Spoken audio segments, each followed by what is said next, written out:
Hey everyone, happy Friday. Welcome to your weekend review from ClarkCountyToday.com. So the school year is fully underway across Clark County after recent teacher strikes. One district, though, didn't face a strike, but that doesn't mean the center is happy with how the state's plan to fund basic education went down. This week, we heard from the center Superintendent Dave Holmes, as well as their union president Kathy Bounds, a high school social studies teacher, about why there was no strike and why they believe the state has created new inequities through their funding model. We also heard from State Senator Ann Rivers about what she believes created the problem and why it's not likely to be fixed anytime soon. It's an in-depth look at what districts across the state could be facing next year and the challenge facing lawmakers to fix it without throwing more money at the problem.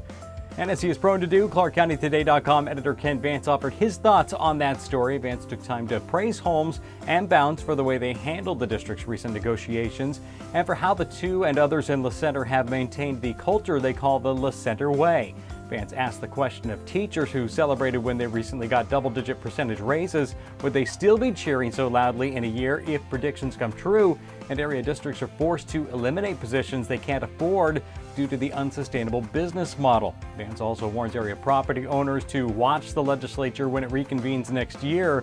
Lawmakers just might try to fix the broken education funding model by reaching back into your pockets. Last month, over 160 people showed up at Hawkinson High School to hear about the county's plan to allow freight rail-dependent development along part of the Chalachi Prairie Rail line.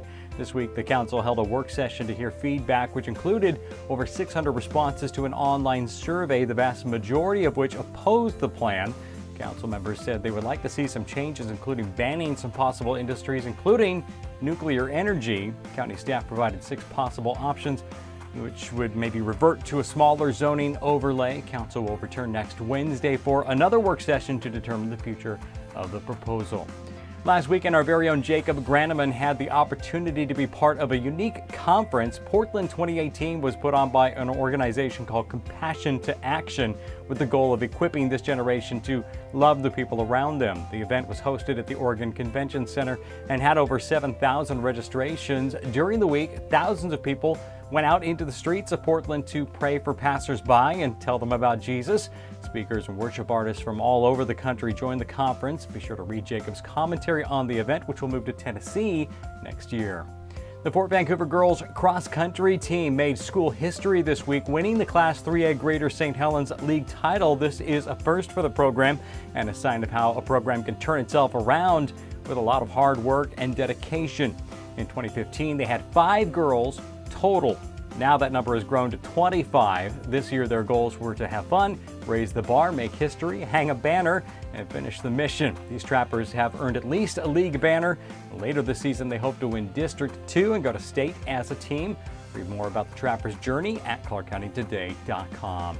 And be sure to follow us on Facebook, Twitter, and Instagram to see when new stories are posted and be part of the conversation. You can send your story ideas to news@ClarkCountyToday.com. For all of us at ClarkCountyToday.com, I'm Chris Brown. Thank you so much for watching. Hope you have a great weekend. We'll see you next week.